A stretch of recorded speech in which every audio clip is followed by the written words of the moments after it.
অন্তর্বর্তী সরকার যেটা বলেন, আমি বলবো যে এটা একটা জুলুমবাজি সরকার। ইউনূসের আমল এটা একটা বিভ্রান্তিকাল। আইনের তো দুই দিকেই ধার। নয়া বন্দোবস্ত মানে ৭২ সংবিধান বাতিল করতে হবে, ৭১-এর জায়গায় যখন ২৪-এর কথা বলছে তখন আমার পা থেকে মাথা গরম হয়ে গেছে। প্রতারণা কোত্থেকে হয়েছে দেখেন, গণতন্ত্র বইলে মব হয় না।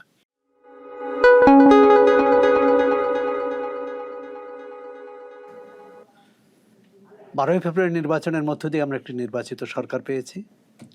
বিএনপি সরকারের ১০০ দিন পূরণ হলো। এই ১০০ দিনের ইতিনীতি, একই সঙ্গে মানবাধিকার পরিস্থিতি, আইনের শাসন, ন্যায় বিচার, এসব নিয়ে আমরা কথা বলবো।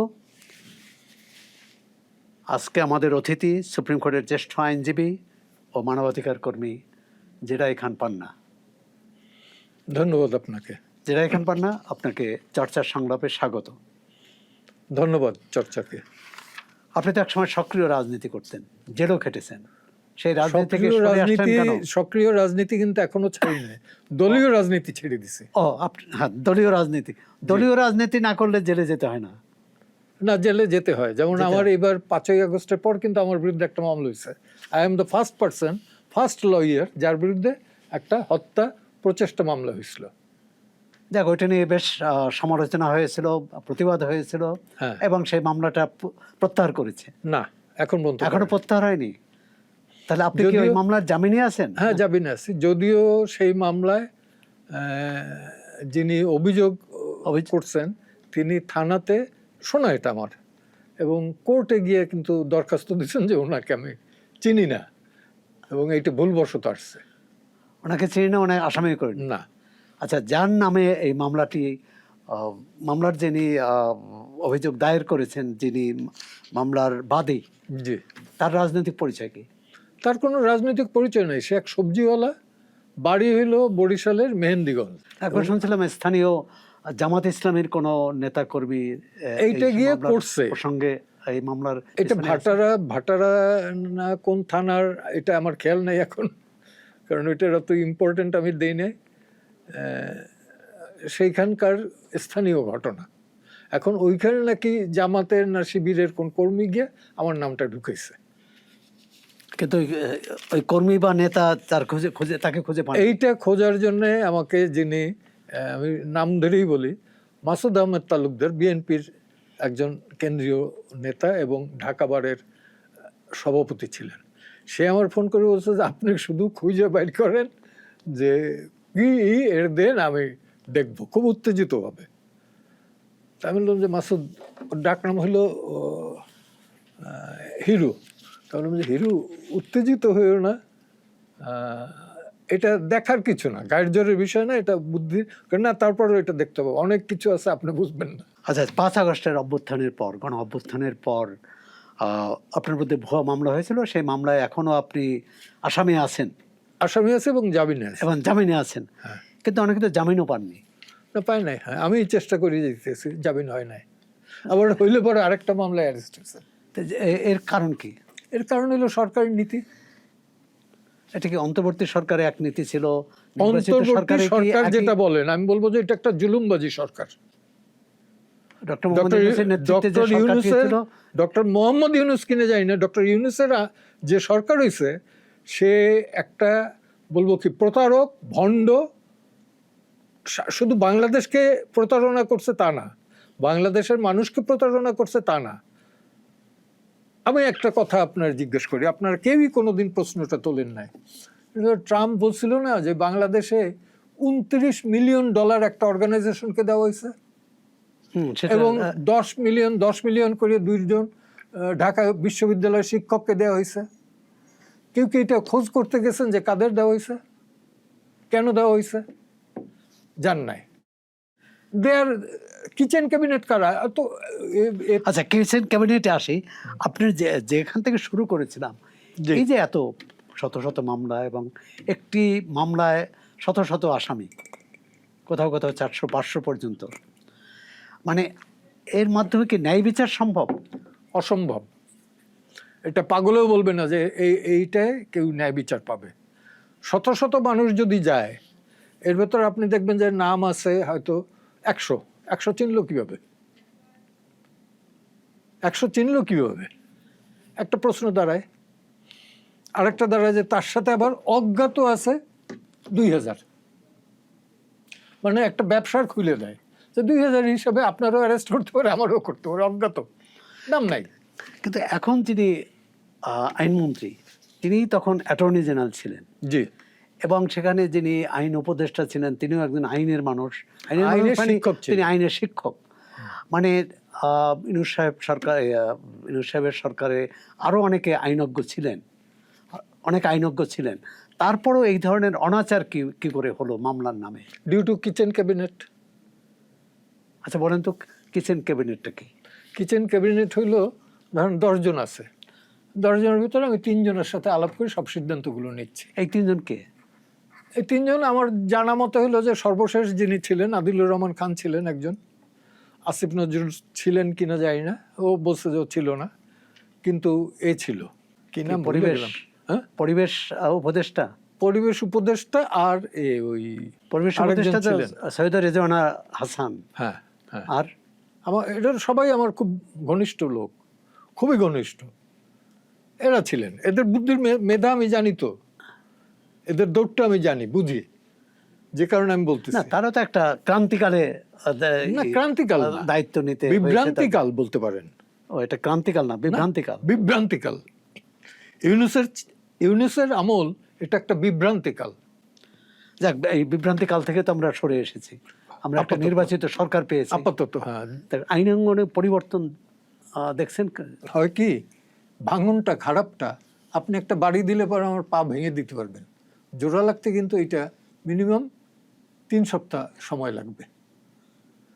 বাড়ি মারি ওই যে 1.5 বছর বা 18 মাসে যেটা সর্বনাশ করে দিয়ে গেছে, এই গভর্নমেন্টের যতই সদিচ্ছা থাক, তার পারতে কিন্তু, আমি আইনমন্ত্রীরা চিনি ব্যক্তিগতভাবে, অ্যাটর্নি জেনারেলকে চিনি, বিচারপতিদের চিনি ব্যক্তিগত পর্যায়ে, এদের ইচ্ছে থাকলেও ওই অন্ধকার জায়গা থেকে, পা ভাঙ্গা থেকে তাদের তো একটা সময় দিতে হবে। কিন্তু এটা তো উপশম দরকার, মানে এটা তো উপশমটা প্রতিকার হতে বললাম হবে। যে উপশমটা হবে না সেই রকমের নিরাশাবাদী আমি না, হতাশাবাদীও না। আমি জানি যে উপশম হবে, কিন্তু সেই উপশমের ভেতরে অনেক মানুষের জীবন, পরিবার, এটা বিপর্যয়ের মুখে পড়বে।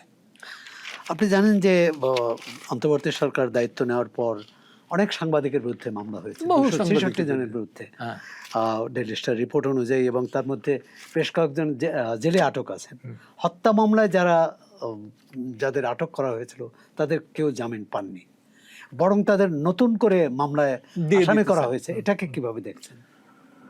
এটাকে বলবো যে পুরানোর যে চর্চাটা, পুরানোর যে অভ্যাসটা, সেই অভ্যাসটারই মানে আইনের অপচর্চা বা অপব্যবহার, অপচর্চাই, হ্যাঁ, সেটার পুনরাবৃত্তি অপব্যবহার, ঘটছে। ওইটারই গতানুগতিক হারে চলতেছে, একটু স্লো হইলেও চলছে, ওইটাই স্লো হয়ে গেছে অনেক। কিন্তু একটি মামলার আসামি, ওই মামলার যখন তদন্ত রিপোর্ট হয়নি গত 1.5 বছরেও, তারপরও আরেকটি মামলায় সোনারেস্ট দেখানো, হ্যাঁ। এটাকে কিভাবে আইনের বিচারে এটাকে কিভাবে? আইনের দৃষ্টিতে আমি বলবো যে এটা অন্যায়। আইনমন্ত্রী বা অ্যাটর্নি জেনারেল বলবেন যে না, ন্যায়, হয়তো একটা সুনির্দিষ্ট মামলায় গ্রেপ্তার দেখানো হয়েছে, তারা বলবেন যে এটা ন্যায়। আইনের তো দুই দিকেই ধার। এর মধ্যে দেখলাম যে একজন সাংবাদিকের বিরুদ্ধে মামলা হয়েছিল, এবং রাষ্ট্রদ্রোহিতা মামলায় শওকত মাহমুদ তিনি জামিন পেয়েছেন। আমরা এই জামিনকে স্বাগত জানাই। কিন্তু এর আগে, বেশ আগে যত মামলা হয়েছে, তার সাংবাদিক বন্ধুরা জামিন পাননি, না, একজনও পান না। একজন আইনজীবী হিসেবে এটা কিভাবে দেখেন? দুর্ভাগ্যজনক। কার ক্ষেত্রে? সাংবাদিকদের ক্ষেত্রে। একটা সাংবাদিক না, যে কোনো ব্যক্তি একটা মত ধারণ করতে পারে, ধারণ করার আমি আপনার সাথে একমত হইতে পারি, এর অর্থ এই না যে আপনি যত অপকর্ম করবেন সবগুলো আমি ভাগিদার। ইভেন আপনি আমার ভাই হইতে পারেন, বাপ হইতে পারেন, আপনি যে অপকর্ম করবেন তার যে জন্য যে আমি ভাগ হবো এ ধরনের কোনো আইন সভ্য জগতে নাই। সেটা দলের ক্ষেত্রে, সেটা প্রশাসনের পরিবারের ক্ষেত্রে, ক্ষেত্রেই প্রতিষ্ঠানের বললাম, ক্ষেত্রে, কিন্তু দলের পরিবারের ক্ষেত্রে ক্ষেত্রে এটা আরো প্রযোজ্য বেশি, হবেই না, আরো বেশি। এটা প্রযোজ্য হবেই না। তাহলে এই অভিযোগেই তো আওয়ামী লীগের রাজনৈতিক কার্যক্রম তার নিষিদ্ধ করা হলো। যেহেতু দল অন্যায় করেছে, দল ক্ষমতায় থাকতে হত্যা, গুম করেছে। দল হত্যা করছে কি করে নাই এটা পরের বিষয়, এটা বিচার্য বিষয়, আদালতই করবে। দল তো হত্যা করতে পারে না, দল কোনো ব্যক্তি না, দলের হত্যাকর্তারা করতে পারে। আপনি তাহলে জামাত ইসলামকে নিষিদ্ধ করেন না এখানে? জুলাই আগস্টে কতজন মারা গেছে? 1400। আর 71-এ কতজন মারা গেছে? 30 লাখ। আচ্ছা, 5 আগস্ট থেকে 8ই আগস্টে কতজন পুলিশ মারা গেছে? বেশ উল্লেখযোগ্য সংখ্যক। আমরা মোর দ্যান 3000। 3000? জি। তালিকা আছে আপনাদের কাছে? আমি দিতে পারবো, প্রয়োজন হলে পড়লে পরে দিতে পারবো। আপনারা তাহলে এই যে 5 আগস্ট থেকে 25 আগস্ট, না, আমি বলতেছি যে 5 আগস্ট থেকে 8ই আগস্ট, 15ই আগস্ট এই পর্যন্ত। এবং ওইটা তো জাতিসংঘের রিপোর্টেও এই উল্লেখটা আছে, উল্লেখ আছে। কিন্তু 5 আগস্টের আগের হত্যার বিচার হবে, পরের হত্যার বিচার হবে না, এটা কি আইন অনুমোদন করে? আমার তো মনে হয় না। আপনি 71-এর হত্যার বিচার করলেন না, যে মামলাগুলো পেন্ডিং আছে ট্রাইব্যুনালে সেইটার বিচার করতেছেন না। যে মামলায় ফাঁসি হয়ে গেছে, পলাতক ছিল, সে স্বরাষ্ট্র মন্ত্রণালয়ের অনুমতি নিয়ে অ্যাপিলেট ডিভিশনের থেকে বেল নিয়ে সে ঘুরে বেড়াইতেছে। না, জাতীয় সংসদের সদস্য হয়েছে নির্বাচিত আরেকজন, সে আবার অন্য আরেকজন, সে রিভিউর পরে রিভিউ করিয়া হয়ে গেছেন। এখন আপনি গিয়ে ইন্ডিভিজুয়ালি, যেহেতু আপনি সাংবাদিক, ইন্ডিভিজুয়ালি গিয়ে তার এলাকায় খোঁজ নিয়ে দেখেন যে 71-এ সে কি করছে। আপনি মানবাধিকার কর্মী হিসাবে এই সব অন্যায়ের বিরুদ্ধে রিট করছেন না কেন? শোনেন, রিট করছেন না কেন? না, আমি একটু বলি। আপনি দেখবেন যে মোহাম্মদ এরশাদের সময় আমি তার বিরুদ্ধে, তারপরে খালেদা জিয়া যখন আসার পরে পড়লাম গণ আদালত, পড়লাম 24 জন নিয়ে জাহানার ইমাম সহ 24 জনের মামলায়। তারপরে আসেন আমি এই জাহানার ইমামের নেতৃত্বে যে যুদ্ধ অপরাধীদের বিচারের দাবিতে আন্দোলন হয়েছিল, সেই আন্দোলনের আপনি অগ্রভাগে ছিলেন? ছিলাম, হ্যাঁ। এবং আপনি দেখবেন যে ফার্স্ট স্টেটমেন্টটা কিন্তু ডেইলি স্টারে বেরিয়েছিল, সম্ভবত ডেইলি স্টারের প্রতিষ্ঠা বার্ষিকী 91 16ই ডিসেম্বর সম্ভবত, 2 ইঞ্চি কলম দিয়ে লিখছিল যে সু এগেনস্ট গোলাম আজম, এবং ওর ভেতরেই লেখা ছিল যে যেটাই খান পান না সে মামলা করবে। ওর পরেই কিন্তু নির্মূল কমিটি, সমন্বয় কমিটি এগুলো গঠিত। আপনি তো এরশাদ আমলের কথা বললেন, খালেদা জিয়া আমলের কথা বললেন, সব আমলেই আপনি তো স্বাধীনতার পরও জেল জুলুমের শিকার হয়েছে। জি। আপনি বঙ্গবন্ধু সরকারের সময় জেলে গিয়েছিলেন? না, জেলে যাইনি, ওয়ান্টেড ছিলাম, ধরছিল, ধরে পিটিয়ে আমার রিকগনাইজ করতে পারে না, ছাড়িয়ে দিছে। তারপরে জেলে গেলেন কবে? জেলে গেলাম 75-এর পর, জিয়াউর রহমানের সময়। জি। আমার ধারণা ছিল যে জিয়াউর রহমানের সময় আমার ধরবে না, কারণ ব্যক্তিগতভাবে আমার সাথে সম্পর্ক ছিল। জিয়াউর রহমান, জেনারেল মঞ্জুর, কর্নেল তাহের, তারপর কি মীর শওকত আলী আমার সেন্ট্রাল জেলে গিয়ে বহুবার দেখা করছে। এবং আমার তো বের করে না জেনারেল জিয়ার তখন বঙ্গভবনে করেন, ওইখানে নিয়ে আসছে। আচ্ছা, নিয়ে আসার পরে যাই হোক কথা হয়েছে, কিছু কথাবার্তা হয়েছে। মানে আপনাকে দলে যোগদানের পরামর্শ দিয়েছিলেন? হ্যাঁ, একদম সরাসরি বলছেন। বললাম যে এখন আমার মাথায় এইসব চিন্তা নাই। আপনি আইন পেশায় কবে আসলেন? আইন পেশায় আমার এখানে কি আছে সেটা হচ্ছে আমি 80-তে আসছি। আচ্ছা, যখন আমি বুঝলাম যে আমার দল আর সমাজতন্ত্র কায়েম করবে না, সমাজতন্ত্র মুখেও বলতে চায় না। আপনার দল তো মানে জাতীয় সমাজতান্ত্রিক দল, তখন ছিল জাতীয় সমাজতান্ত্রিক দল, জাসদ। এই জাসদ আপনি যে দল করতেন, সেই দলের বর্তমান পরিণতি দেখে আপনার কি মনে হয়? আমার বিন্দুমাত্র আক্ষেপ হয় না। আক্ষেপ হয় না? অনুশোচনা হয় না? না, অনুশোচনা হয় না, কারণ এটা সময়ের একটা দাবি প্রয়োজনীয়তা ছিল। তা এখন সমাজতন্ত্রের প্রয়োজনীয়তা নাই। সমাজতন্ত্রের প্রয়োজনীয়তা, সময়ের প্রয়োজনীয়তা, একটা বিরোধী দল থাকা, দুইটা কিন্তু ভিন্ন জিনিস। আচ্ছা, তারা সমাজতন্ত্রের সময়ের দাবি পালন করছিলাম, করতে গেছিলাম, এবং বলতে পারেন যে নবীন বা হিসাবে, একজন নবীন মুক্তিযোদ্ধা হিসাবে যা করা দরকার মনে করছিলাম, এখানে আমি কোনো রাখি নাই। আমার মুখ এবং নীতি এটার ভেতরে আমি ফাঁক রাখি নাই কোথাও। সেটা আপনি ফিল্ডে গিয়েও খোঁজ নিয়ে দেখতে পারবেন, এখনো আমার ফলোয়ার্স আছে প্রচুর। আপনি আইনজীবী হলেন, আইনাঙ্গনের সরব ছিলেন, নিশ্চয়ই ন্যায় বিচার প্রতিষ্ঠার জন্য। অবশ্যই আইনের শাসন প্রতিষ্ঠা এবং ন্যায় বিচার। কতটা ন্যায় বিচার প্রতিষ্ঠা করতে পেরেছেন? চেষ্টা করে যেতেছি। ধরেন আমি অনেকগুলো বড় বড় কাজে কিন্তু ছিলাম। আমার আইন অঙ্গন নাম বলবো যে উল্লেখযোগ্য মামলার কথা বলুন। হ্যাঁ, যেমন জেএমবির বিরুদ্ধে মামলা। জেএমবি 64টা জেলার আদালতে 63টা জেলায় যে বোমা করলো, এবং সেইখানে একটা হ্যান্ডবিল ডিস্ট্রিবিউট করলো যে মানুষের আইন না, তাগুদি আইন চাই না, আইন, ইসলামী আইন চাই, আল্লাহর আইন চাই, আল্লাহর আইন চাই। তো একটা ভীতিকর অবস্থা। আইনজীবী হিসেবে তখন বারের প্রেসিডেন্ট ছিলেন, আমার ভুল হইলে পরে former attorney general advocate Mahbubey Alam, আর সেক্রেটারি ছিলেন পরবর্তীতে বিচারপতি হয়েছেন এনায়েতুর রহিম। তো কেউই কিছু করে না তখন। আমি একদিন এরকম ভাই আমার বললেন যে এইটা নিয়ে মামলা করেন। আমি ঠিক আছে, কে করবে? কামাল স্যারের কাছে চলেন। কামাল স্যার রাজি হয়ে গেলেন, এবং উনি ড্রাফট করা এটারে একদম কোর্টে মুভ করলেন। তার সাথে রুকনউদ্দিন মাহমুদ ছিলেন। এটা কিন্তু বোমা একটা হচ্ছে যে তারা বলছে যে তাগুদি আইন চাই না, তাগুদি মানে মানব সৃষ্ট আইন চাই না। না, তারপরে দুইজন জাজ উড়েই দিল না ওই ঝালকাঠিতে, সিলেটে জাজদের উপরে অ্যাটাক করা হইলো না। তার মানে তাদের আহ্বান তো আর বেআইনি না। তারা যে কেউ আহ্বান জানাতে পারে, দাবি জানাতে পারে, দাবি জানাইতে পারে, কিন্তু যে পদ্ধতিতে জানাইছে, সশস্ত্র পথে যেটা করেছে, অর্থাৎ সন্ত্রাসী, সেইটার বিরুদ্ধেই আমার বিরুদ্ধে রিট করেছিল। এবং তারপরে আরেকটা হলো কানসার্টের যে শ্রমিক কৃষক, হ্যাঁ, কৃষকেরা জমিতে চার্জ দেওয়ার জন্য বিদ্যুৎ চাইলো কেন? যাতে পানি দিতে পারে। খালেদা জিয়ার দ্বিতীয় সরকারের মনে সম্ভবত, না, এটা 2005 সালের ঘটনা। হয়তো দ্বিতীয় সরকার, খালেদা জিয়ার দ্বিতীয় সরকার। আচ্ছা, তো ওই রিটে কি হলো? ওইটা রুল ইস্যু হইলো এবং আলটিমেটলি পানি দিতে বাধ্য হইলো।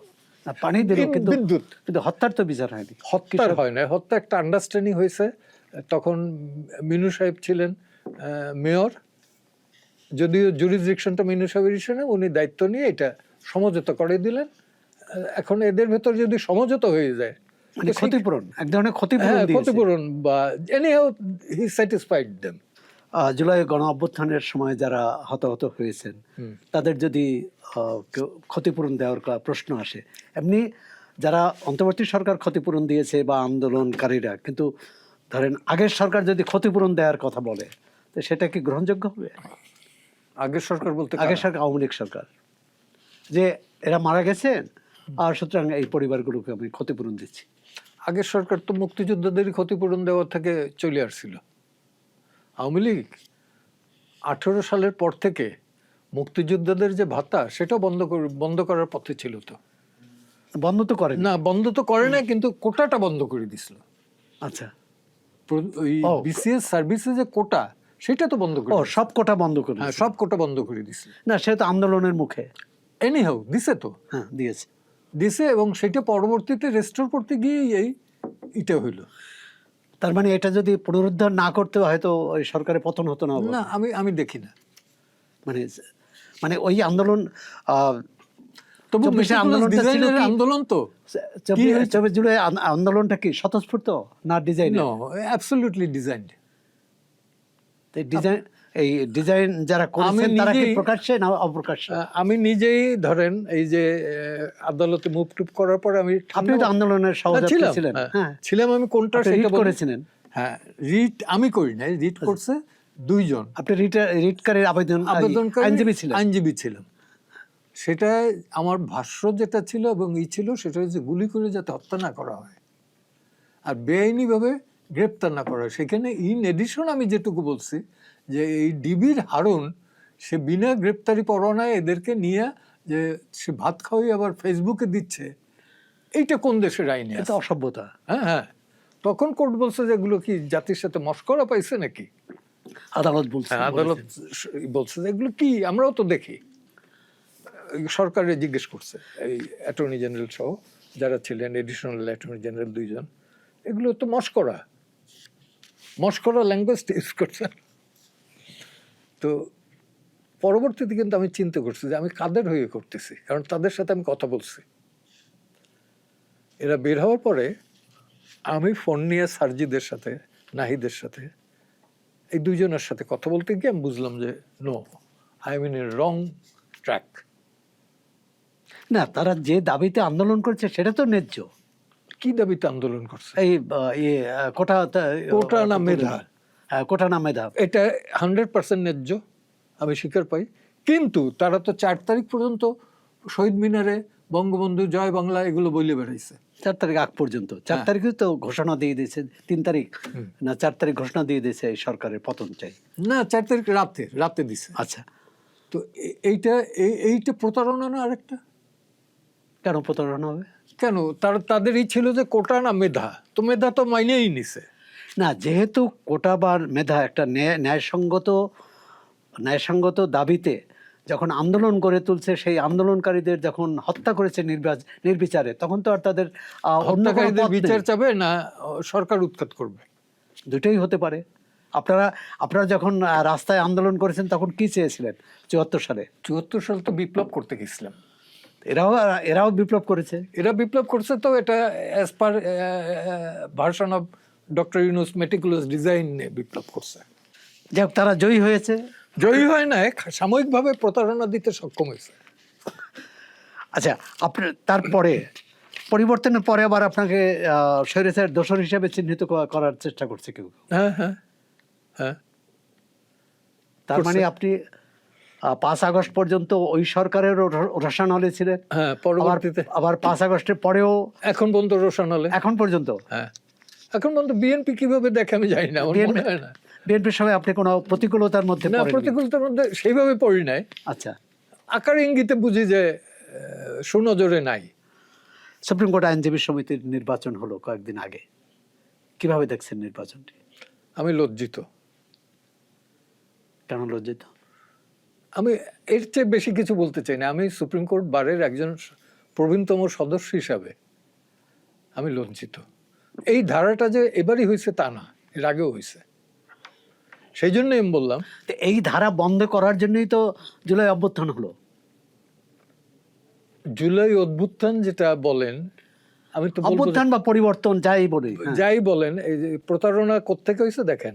গণতন্ত্র বইলে মব হয় না। মব মানে বেআইনি সমাবেশ বা সন্ত্রাস, ভায়োলেন্স, সহিংসতা। হ্যাঁ, তো এই যে মবতন্ত্র উনি কায়েম করলেন, ইনুসতন্ত্র, এটাকে কি বলবো আমি? 2023 সালে যে সুপ্রিম কোর্ট আইনজীবী সমিতির নির্বাচন হলো, সেখানেও তো মব ছিল। কেউ প্রতিবাদ করে না, বিএনপির কেউ প্রতিবাদ করে না, জামাতের কেউ প্রতিবাদ করে না, এক্সেপ্ট মি। কেউ পাবলিকলি এটা প্রতিবাদ করে না। তাহলে এবার প্রতিবাদ করলেন না কেন? এবারও প্রতিবাদ করেছেন। হ্যাঁ, জনপরিষদে আমি আমার বিবৃতি দিয়েছেন। প্রতিবাদ করছি। না, শুধু আপনি মনে মনে প্রতিবাদ না, করতে মনে না, আমি একদম ইন রাইটিং আমার ফেসবুকে দিয়ে যে ফেসবুকে কেন, আপনি রিড করবেন যে এই। না, রিড করলে তো আমি পাবো না এটা। আচ্ছা, আমি তো বুঝি যে কোনটা আমি রিমেডি কি পাবো।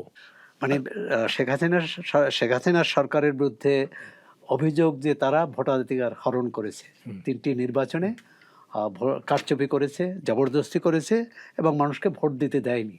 সুপ্রিম কোর্ট আইনজীবী সমিতির যে নির্বাচন হলো কয়েকদিন আগে, সেই নির্বাচনে আইনজীবীরা সবাই ভোট দিতে পেরেছেন? আমি তো যাই নাই ভোট দিতে। আপনি এখন সেখানে সংখ্যাগরিষ্ঠ ভোটারই যাননি, কারণ 12,000 সদস্যের মধ্যে 4,000 ভোটার উপস্থিতি ছিল। হ্যাঁ, তো এ থেকে কি প্রমাণিত হয়? সেই প্রশ্নই তো আপনাকে করছি আইনজীবী আমি সমিতির উল্টো একজন জ্যেষ্ঠ সদস্য হিসাবে। আমি তো বললাম যে আমি লজ্জিত। তো এই লজ্জা থেকে মুক্তির উপায় কি? মুক্তির উপায় একটাই ছিল, এরা যদি কন্টেস্ট করতো আওয়ামী লীগকে রাইখা, তারপর আমার মনে হয় মাহবুবউদ্দিন খোকন হইতো। হ্যাঁ, উনি তো আওয়ামী লীগ আমলেও 7 বার হ্যাঁ, হয়েছেন। 7 বার সে সেক্রেটারি হয়েছে। এই আজকের যিনি অ্যাটর্নি জেনারেল রুহুল কুদ্দুস কাজল, সে আওয়ামী লীগ আমলে সাধারণ সম্পাদক 3 বার হয়েছেন। হয়েছে সাধারণ সম্পাদক। এইবার নিয়ে বোধহয় মাহবুবউদ্দিন খোকনের এইটা হবে 3 বার তো সভাপতি পদে। হ্যাঁ, তো এবার মানে তারা কি ভয় পেল নাকি এইটা না দলীয় অন্য? সিদ্ধান্ত হইতে পারে, আবার ষড়যন্ত্র হইতে পারে যে এদের ডুবাই দাও। তো এই প্রতিপক্ষকে ডুবাতে যে কিন্তু সবসময় নিজেই ডুবে হ্যাঁ, যায়। হ্যাঁ, তাই হয়। আওয়ামী লীগের এমন হয়তো দেখা গেছে। চট্টগ্রাম জেলা আইনজীবী সমিতির নির্বাচনে একই বিনা অবস্থা। প্রতিদ্বন্দ্বিতায় জয়ী হয়েছে। একই অবস্থা, ওখানে তো নমিনেশন পেপার ই করতে দেন, এখানেও দেয় নাই। আচ্ছা, আওয়ামী লীগের প্রতি রাগ ক্ষোভ রোষ এইখানে থাকতে দেখেন পারে, আপনি কিন্তু দুইটাই এখানে তো সুপ্রিম কোর্ট বারে, একটা হলো ব্যারিস্টার ভ্যালি চাকমা, একটা পাহাড়ি মেয়ে এবার দাঁড়াইছিল সদস্য পদের জন্য, উপমা বিশ্বাস ব্যারিস্টার, সদস্য পদের জন্য 2টা মেয়ে দাঁড়াইছিল, তাদেরও দেয় নাই। তাদেরটাও বাতিল করে দিয়েছে। হ্যাঁ হ্যাঁ, বাতিল করে দিছে। আমি মুসলিম হইলেও বলতাম না, মুসলিমও ছিল অনেকজন, তারাও পারে নাই, বাতিল করে দিছে। তার মানে এখানে ক্ষমতা যাকে চাইবে সেই নির্বাচন করতে পারবে, যা চাইবে না জি, সে নির্বাচন করতে পারবে না। অনেকটা তাই। তাহলে তো আবার কি আমরা আওয়ামী শাসনে ফিরে যাচ্ছি? আওয়ামী শাসন তার চেয়ে ভালো ছিল, কারণ আওয়ামী শাসনের সময় তো মাহবুবউদ্দিন খোকন 7 বার হয়েছেন, রুহুল কুদ্দুস কাজল 3 বার হয়েছেন। তার পরিবর্তনটা কি হলো এতগুলো মানুষ জীবন দিল? পরিবর্তন তো, জিনিসপত্রের দাম বাড়ছে, আইন শৃঙ্খলার অবনতি হয়েছে, এগুলো তো পরিবর্তন। এজন্য তার অভ্যুত্থান হয়নি। অভ্যুত্থান কি জন্য রাস্তায় হয়েছে? নামেনি। অভ্যুত্থানকারীরা জানে। যাক, আপনিও তো তখন আন্দোলনের সহযাত্রী ছিলেন, আন্দোলনের পক্ষে ছিলেন, ন্যায়ের পক্ষে ছিলেন। ন্যায়ের পক্ষে থাকবো আজীবন, চেষ্টা করি আমি থাকার, যেটা আমার বিবেক বলে, একা হইলেও আমি থাকি, চেষ্টা করি।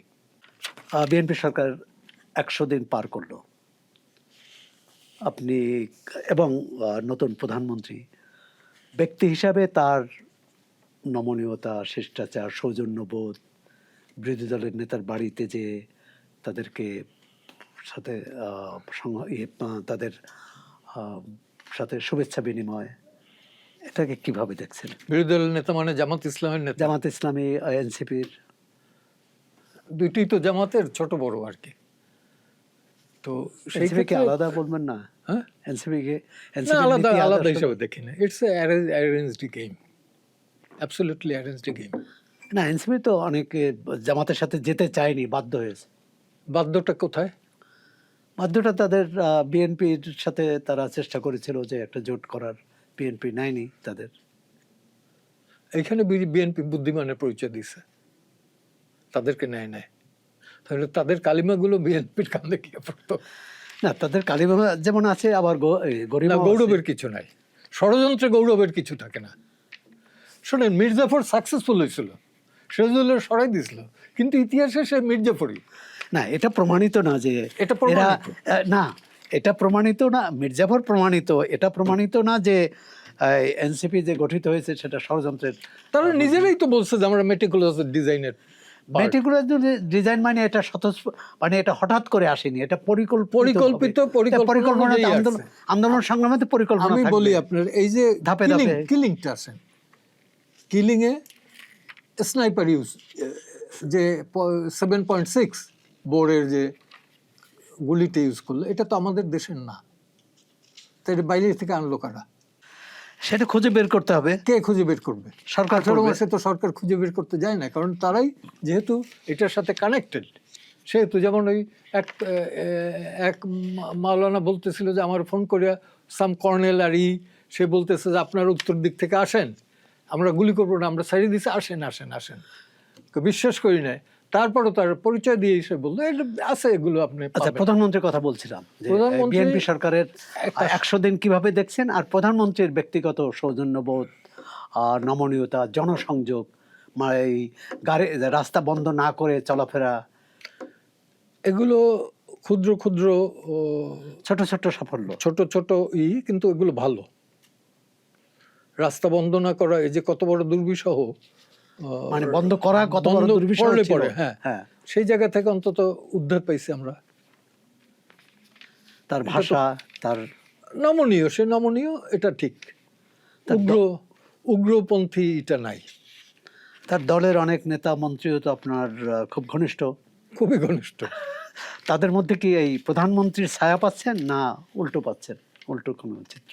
না, ছায়াটা তাদের মধ্যে আছে। তারা দেখা সাক্ষাৎ যেটা হইলে পরে জড়াই ধরে, ছোট হইলে পরে, মেইনলি সবাই ছোট। সিনিয়র আছেন দুইজনই, মির্জা ফখরুল আর নজরুল ইসলাম খান। নজরুল ইসলাম খান তো এই হননি, না হয় না, তবুও তিনি এই দলের ভেতর তো এই senior। দলের ভিতর। জি জি। বিএনপি সরকারের যে 100 দিনে কত নম্বর দিবেন?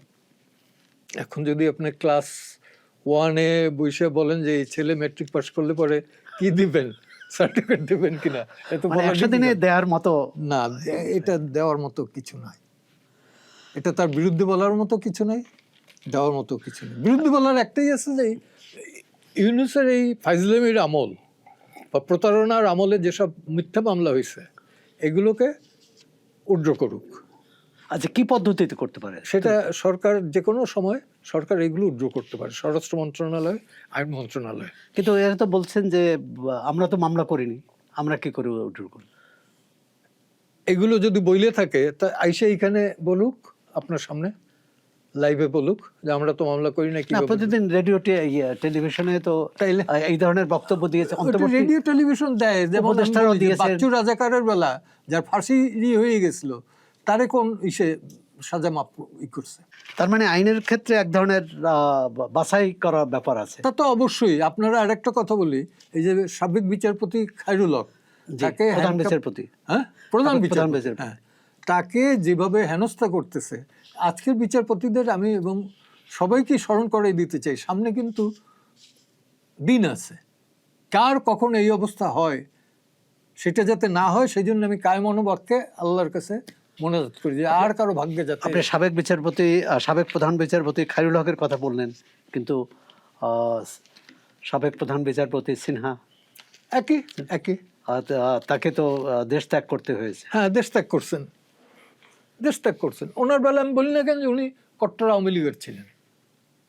ও সেই কারণেই এটা কি অভ্যন্তরীণ তাদের অভ্যন্তরীণ বিষয় আর কি গেছেন। বরঞ্চ আমি বলতে পারি যে ওহাব মিয়ার যে ভারপ্রাপ্ত রাইখা তাকে যে প্রধান বিচারপতি করে না, এটা একটা অন্যায় হয়েছে তার প্রতি। এর আগেও তো এরকম সুপারসিটেড হয়েছে, অতিক্রম করা হয়েছে। জুলাই মানে গণ অভ্যুত্থানের যে প্রধান অঙ্গীকার, সংস্কার, বিচার এবং নির্বাচন হয়ে গেছে, নতুন সরকার এসেছে। সংস্কার নিয়ে এখন বিএনপি এবং সরকারি দল, বিএনপি এবং জামাত ইসলামী ও এনসিপি মুখোমুখি। বিরোধী দল বলছে যে এই সরকার জুলাই সনদের সাথে এবং শহীদদের সাথে বিশ্বাসঘাতকতা করেছে। বিএনপি বলছে যে জামাত ইসলামী এবং এনসিপি তারা বিরোধী দল, যারা সরকারের বিরুদ্ধে ষড়যন্ত্র করতেছে। কোনটি আপনি কোনটা সঠিক বলে মনে করেন? তারা তো, আমি জামাতের বিরুদ্ধেই থাকবো। আচ্ছা, মানে নীতির কারণে না, না দল হিসেবেই জামাতের বিরুদ্ধে? না, নীতির, জামাতের তো কোনো নীতি নেই। জামাতের নীতি আদর্শের ভিত্তিতে তো তারা প্রধান বিরোধী দল হলো দেশে। প্রধান বিরোধী দল আপনার দৃষ্টিতে হতে পারে, আমার কাছে সেটা না, একই দল। সংসদ বিএনপি জামাত একই দল প্রায়। তারা স্কোপ দিছে দেখে আজকে বিরোধী দল হয়েছে। এইখানে যদি আওয়ামী লীগ থাকতো, তাইলে আপনি ধরেন আওয়ামী লীগ যদি ক্ষমতায় নাও যেত, প্রধান বিরোধী দল থাকতো। জামাত ওই 2-3টে সিটের বেশি পাইতো না। এখন এই বিরোধটাকে কিভাবে দেখছেন? কোন বিরোধ? এই যে জুলাই সনদ নিয়ে জুলাই সনদ বলছে যে আমি আবারও বলতে, জুলাই সনদ কোনো সনদই না। আরে এটা আপনি 7-8 মাসের দীর্ঘ আলোচনার পর 30টি রাজনৈতিক দলের সঙ্গে বৈঠকের পর বৈঠক, সেই 30টি রাজনৈতিক দল কৈফিয়ত দিবে, আমি না। না, আপনি দিবেন না, কিন্তু আপনি নাগরিক হিসাবে এর পার্ট অ্যান্ড পার্টিকেল আমি না, আমি বিরোধিতা করে আসছি। রাষ্ট্র সংস্কারের জন্য এটা রাষ্ট্র সংস্কারের জন্য 72-এর সংবিধান বাতিল করতে হবে যখন বলছে, নয়া বন্দোবস্ত মানে ৭২ সংবিধান বাতিল করতে হবে, ৭১-এর জায়গায় যখন ২৪-এর কথা বলছে তখন আমার পা থেকে মাথা গরম হয়ে গেছে। কিন্তু বাতিল তো আর করেনি, না, করার মতো ক্ষমতা আর নাই, ওটা চলে গেছে। কিন্তু আর বাতিল করলে যে টিকতে পারতো এইটাও না, দেয়ালে পিঠ ঠেকলে পরে কিন্তু একটা বিড়াল মানুষের সাথে যুদ্ধ করে। দেয়ালে পিঠ শুধু অন্তর্বর্তী সরকারের না, আরো অনেক সরকারের দেয়ালে পিঠ ঠেকলেও তারা মনে রাখেনি এবং তারা শেষ পর্যায়ে পর্যন্ত লড়াই করছে। লড়াই না, অপলড়াই, মানে যেটি করার কথা না সেটাই করেছে। না, যেটা বলবো যে সুপ্রিম এই জুলাই সনদের অন্যতম মানে অনেকগুলো প্রধান বিষয়ের মধ্যে বিচার বিভাগের স্বাধীনতা, সুপ্রিম কোর্ট এটা সব জুলাই সনদ না, সুপ্রিম কোর্ট সচিবালয় প্রতিষ্ঠা, আইন বিচারকদের নিয়োগে আইন করা, এগুলো তো সমর্থন করবেন নিশ্চয়ই। এগুলো সমর্থন করি, কিন্তু সরকার তো এগুলো বাদ দিয়ে দিয়েছে। সরকার বাদ দিচ্ছে নিশ্চয়ই আছে, তার কোনো সুবিধা আছে না, তার সুবিধা অসুবিধার উপর নির্ভর করে না, নির্ভর করবে এটা ন্যায় না অন্যায়। কোন সরকার আমলে এইটা চাওয়া হয় না? সব সরকার আমলে চাওয়া হয়েছে, সব সরকারি ক্ষমতায় গিয়ে এই দুটো দেয় নাই। তার মানে আমরা তো পরিবর্তন চাই না, পরিবর্তন তো আপনি এইভাবে চাইলে পরে হবে না। ক্ষমতায় থাইকা যদি পরিবর্তন চান তখন হবে। আপনি একজন আইনজীবী এবং মানবাধিকার কর্মী হিসাবে বলুন যে এই দুটো ক্ষেত্রে কি করণীয়? সরকার যেটা করেছে এটা ঠিক করেছে না, এটা সরকার কোনো সচিবালয়ে থাকা প্রয়োজন, আইন হওয়া প্রয়োজন বিচারক নিয়োগে, এবং অধস্থন আদালতের উপর নির্বাহী বিভাগের নিয়ন্ত্রণ না, বাতিল করা উচিত। বিচার বিভাগের উপরে নিয়ন্ত্রণ রাখা উচিত না। এক, কিন্তু আরেকটা কথা আসেন যে বিচার বিভাগের কাজটা কি? পদোন্নতি, ট্রান্সফার না, না বিচার করা? সে বিচারের অগ্রগতি কতটুকু দেখতেছেন? এখন বিচারে এটাও তো একটা এই প্রতিবন্ধকতা। এটা প্রতিবন্ধকতা আমি বলবো না, প্রতিবন্ধকতা হলো মানসিকতা তো অনেকগুলো বাস্তব কাঠামো, বাস্তব অবস্থা এক্স্যাক্টলি আছে যে সেই সামাজিক বাস্তব অবস্থাটা তৈরি হয়েছে কিনা। আমাকে আপনি স্বাধীন করে দিলেন, স্বাধীন করার অর্থ এই না যে রাস্তার মাঝখান দিয়ে আমি চলবো, ট্রাফিক রুল মানবো না, এটা তো না। এখন যদি সেইটা হয় তাইলে তো আর নাই। আমি খোলাখুলি বলি যে কোনো বিচারকের ব্যক্তিগত আয় এটা করা হয়েছে কিনা, তার যে জীবন ধারণের মানে ব্যক্তিগত আয়ের যাচাই করা হয়েছে, হ্যাঁ, সে যে আয় এবং জীবনযাপনের মধ্যে পার্থক্য আছে কিনা, আর সেটা করতে পারে। সেটা তো কখনোই কেউ করে নাই। একটা এই যে 71 থেকে এই পর্যন্ত দেখেন আপনি, কেউ না, নট এ সিঙ্গেল ওয়ান। যে বিষয়টি আসছে যে আপনি বলছেন, আপনার কথায় তো অনেকটা আইনমন্ত্রীর বক্তব্যের প্রতিধ্বনি শুনতে পাচ্ছি। আইনমন্ত্রী তো আমাদেরই ছোট ভাই। ছোট ভাই অন্যায় করলে সেটা সমর্থন করতে হবে, আমি তাকে সতর্ক করব না। কিন্তু এই বিচার বিভাগ সম্পর্কে বিচার বিভাগ সম্পর্কে বলি, তার মত এটা দলীয় মত। সে অ্যাটর্নি জেনারেল থাকাকালীন কিন্তু অ্যাপিলেট ডিভিশনে আওয়ামী লীগ যাতে বেআইনি ঘোষিত না হয় সেই জন্য সে কিন্তু ফাইট দিছে on behalf of to protect the Awami League. আর সেই পার্লামেন্টে গিয়ে কিন্তু আওয়ামী লীগের বিরুদ্ধে যাতে ব্যবস্থা নেয়, বেআইনি ঘোষিত সেই প্রস্তাবটা দিচ্ছে। তার মানে এটা স্ববিরোধিতা। ব্যক্তিগতভাবে তার স্ববিরোধিত হলেও আমি বলবো যে এটা দলীয় সিদ্ধান্ত। অ্যাটর্নি জেনারেল হিসাবে এটা ছিল ব্যক্তিগত সিদ্ধান্ত, ব্যক্তিগত অবস্থান। সে বহু জায়গায় ইলেকশনের সময় বলছে যে আমি আওয়ামী লীগের এটা বেআইনি হইতে দেয়নি। কিন্তু বেআইনি মানে বিএনপির অনেক জ্যেষ্ঠ নেতা, মহাসচিব সহ, তারা কিন্তু বলেছে আমরা আইন করে কোনো দলকে নিষিদ্ধ করতে চাই না। হ্যাঁ, বলছেন। কিন্তু আবার তারা আইন করলেন যে ওই দল কার্যক্রম চালাতে পারবে না, এই দল নিষিদ্ধ থাকবে। আচ্ছা, দল নিষিদ্ধ থাকার, কার্যক্রম নিষিদ্ধ থাকার মধ্যে পার্থক্য কি?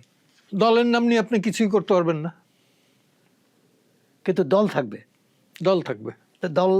দল যদি কার্যক্রমই না করতে পারে, দলের কাজ কি? মানে এটা কি মানে দল নাই, দল তো নিষিদ্ধই করে দিল। না, বলেছে যে আওয়ামী লীগের কার্যক্রম নিষিদ্ধ, দল নিষিদ্ধ না, কিন্তু না, সেটা হয়েছিল ইউনূসের সময়। হ্যাঁ সেটাই, পরবর্তীতে দলই নিষিদ্ধ করছে। না সেটা করেনি, এখনো করে না, এখনো ওই অধ্যাদেশটাই আইনে রূপান্তরিত করেছে। হ্যাঁ, সুতরাং ওইটা করেনি। বলেন, বাংলাদেশ এই যে আপনি 55 বছর যে দেশের জন্য যুদ্ধ করেছেন, লড়াই করেছেন, সেই দেশের ভবিষ্যৎ চিত্রটা কিভাবে আপনি দেখেন? পুরোপুরি সফল হই নাই, কিন্তু তারপর বলি, যখন স্বাধীন করছিলাম তখন এই দেশে একটা স্পঞ্জের স্যান্ডেলের কারখানার মালিক কিন্তু কোনো বাঙালি ছিল না। হ্যাঁ, কাকে ব্যবসা বলে, ইন্ডেন্টিং ফার্ম বলে কোনো ফার্মের মালিক বাঙালি ছিল না। 5টা পানের লাইসেন্স হইতো পাকিস্তান আমলে। ঢাকা থেকে পানের লাইসেন্স 5টায় করাচিতে যাইতো। সে 5টাই ছিল আজিজ মোহাম্মদ ভাইয়ের বাপ মোহাম্মদ ভাইয়ের নামে, বিভিন্ন নামেই, কিন্তু কোনো বাঙালি কিন্তু বাঙালি না, অবাঙালি। আপনি দেখেন এখানে পাটের কল আদমজি বাওয়ানি এরা করছে, টেক্সটাইল আদমজি বাওয়ানির করা, আজকে বাঙালি করতেছে। লুটপাটও বাঙালি করছে। হ্যাঁ, করছে, আমি স্বীকার পাই, কিন্তু তার অর্থ এই না যে দেশের ডেভেলপমেন্ট হয় না। এই উন্নয়নের সুফলটা কারা পেয়েছে? উন্নয়নের সুফল অনেকটা, আজকে আপনি সাধারণ কৃষককে জিজ্ঞেস করেন, রিক্সাওয়ালাকে জিজ্ঞেস করেন। ঢাকা শহরের যে মানুষ কাজের জন্য হুমড়ি খেয়ে পড়েছে এবং রাস্তায় যে হাঁটা যায় না এখন এই জন্য, কি বলে, ব্যাটারি রিক্সার জন্য, সেটা কি উন্নয়নের লক্ষণ বলবেন? টেকনোলজিকে আপনি বাদ দিতে পারবেন না। হিউম্যান হলারের চেয়ে, মানে পায়ে চালিত রিক্সার চেয়ে ব্যাটারি রিক্সা অবশ্যই, কিন্তু এটা তো উৎপাদনশীল খাত নয়। উৎপাদনশীল খাতে তাদের ব্যবহার করে, উৎপাদনশীল খাতে ব্যবহার করতে হলে পরে তাকে আপনার ইন্ডাস্ট্রিয়াল লেবার বানান হবে। শিল্প আছে কি? নাই, যেগুলো ছিল সেগুলো তো বন্ধ হয়ে গেছে। ওই যে, এটা কি পূর্ববর্তী সরকারের কৃতিত্ব? আমি বলি একটু, গাজী টায়ার, সেইটা 3 দিন বসে আগুন জ্বললো, ভেতরে কতজন মারা গেল সেটার কোনো হিসাব হইল না, হয় নাই? এরকম তো অসংখ্যই হয়েছে। এটা তো অন্তর্বর্তী সরকারের মনে, অন্তর্বর্তী সরকার না, ওই ফাইজলামি সরকার, ওই ইউনূসের। না, তবু আমরা ব্যক্তিকে সম্মান দিই না, কোন ব্যক্তিকে সম্মান দেবো? এত বড় একটা প্রতারক, যে জাতির সাথে প্রতারণা করছে, দেশের সাথে করছে, যে সংবিধানের সাথে করছে, সে প্রতারকের কিসের সম্মান? এটা আওয়ামী লীগের ভাষা যদি বলেন তাই, সত্যি বললে যদি আওয়ামী লীগের পক্ষে যায়, আমার বলার কিছু নাই। সত্যি বললে যদি আওয়ামী লীগের ভাষা হয়ে যায়, বলার কিছু নাই। না, কিন্তু এর অর্থ না যে এক সরকারের অন্যায় দুর্বলতা, ব্যর্থতা দিয়ে অন্য সরকারের অন্যায় দুর্বলতা কিন্তু ঢাকা যায় না। না, তা তো আমি বলি না, আমি তো বলি না। ওই কারণে আমি বললাম যে আমি প্রো এস্টাবলিশমেন্ট না, আমি অলওয়েজ অ্যান্টি এস্টাবলিশমেন্ট। হ্যাঁ, অ্যান্টি এস্টাবলিশমেন্ট, এবং যে কারণে সবসময় সকল সরকারের বেলায় আমি চক্ষুশূল। আমরাও আশা করি যে আপনি সবসময় আপনার যে এই চেতনা, এই অবস্থা, আমি চক্ষুশূলই থাকতে অটুট থাকবে এবং ন্যায় বিচারের পক্ষে, মানবাধিকারের পক্ষে আপনার সবসময় সংগ্রাম জারি রাখবেন। এবং আপনি এবং আরও যারা আইনজীবী আছেন, আইনজীবীদের আইনঙ্গনে একটা অন্তত সুষ্ঠু পরিবেশ প্রতিষ্ঠায় আপনারা ভূমিকা রাখবেন।